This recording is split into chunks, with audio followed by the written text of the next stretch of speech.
When one goes into a Tim Burton film, one has a couple of expectations. You should leave these expectations at the door, just be forewarned.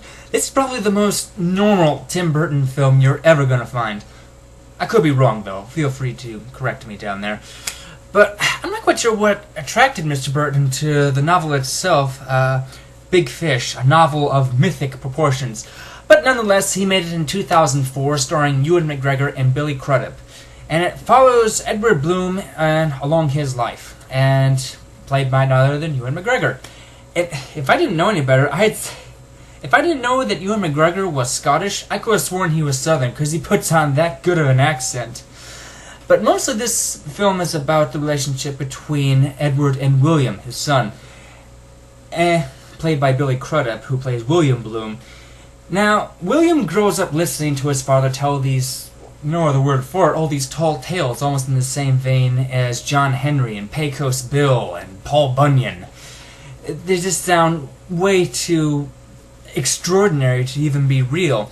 And he accepts it as an 8-year-old, but once he gets past a certain point, he says, "Come on, Dad, please, stop." And it finally comes to a head when he tells such a story at his wedding, and he pretty much just breaks off communication with them altogether. It's only when Will finds out that his father is dying that he comes back and tries to reconcile with him, tries to figure out what is real or what is fiction and all this.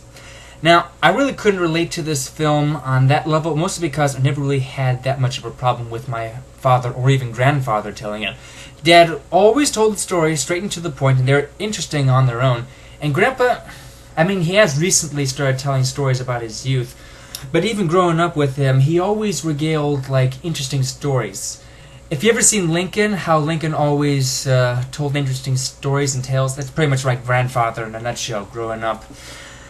But in any case, the main message that I got from this film is that the truth is boring. So why not spice it up a little bit with a little bit of a tall tale? You know how sometimes girls exaggerate, "Oh my gosh, I was so tired I took a 100-hour nap." To which Dane Cook would say, "No, you did not." We all know the bit. But in any case, that's kind of the same deal there.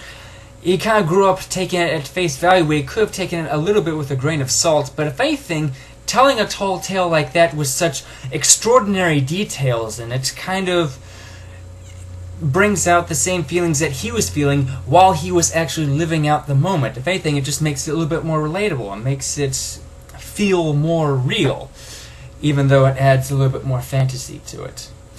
As far as the film itself, it was okay. I wouldn't watch it again, but I wouldn't consider my 2 hours wasted.